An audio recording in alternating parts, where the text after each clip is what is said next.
we are now joined by Professor Geoffrey Williams, Provost for Research and Innovation at Malaysia's University of Science and Technology. Well, thanks for joining us, Professor Williams. Well, let's just pick up, from where Afifa left off. In a nutshell, Mr. Anwar, he painted quite a bleak outlook for 2023, but he's still confident that growth will top 4.5% this year. In your opinion, do you think it's enough to tide the country through these tough times?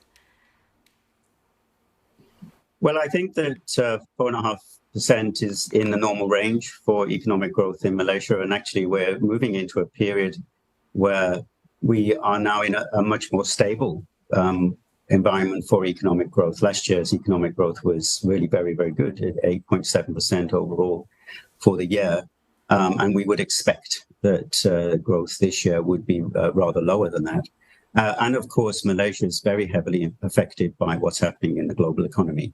So we know that although the picture for the global economy is less gloomy than it was, for example, in December, particularly because China is now opening up, and that's a big impact, not just for Malaysia, but for the whole ASEAN region. So the outlook is a little less gloomy, but it's certainly not positive. So it looks to me like the Prime Minister is erring on the side of caution and is really sort of saying, well, the domestic economy needs a little bit of support, but is really quite robust and is recovering quite strongly. But there are some headwinds from the international economy. So a play-safe budget, as some of the other observers were talking about. Now, well, Mr. Anwar described it as a development budget, and as you've mentioned that, even as revenues are going to be slightly lower, but are you confident that he's able to fund these expenditures? Well, I think from the funding side, the revenue projection, the total revenue projection is a little bit lower than for 2022. But then if we look at the revenue for 2022, it is very much higher than was predicted in the original budget for 2022. So although it's slightly lower in terms of its overall projection, it very much depends upon the strength of the economy. So from a revenue side, I think that it is affordable.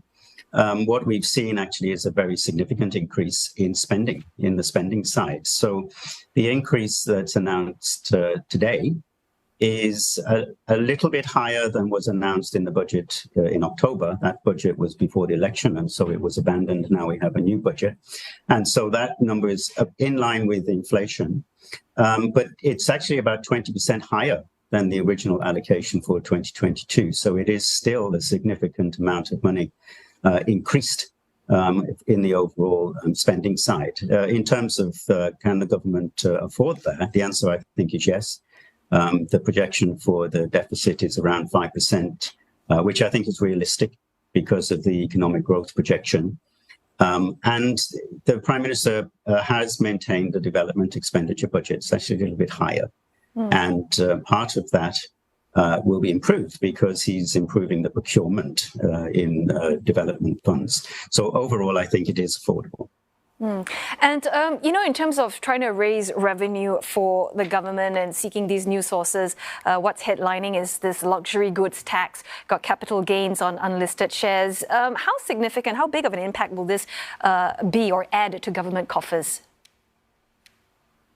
Well, I think the announcement for capital gains was that it would be reviewed and that it would be introduced at some point in the future.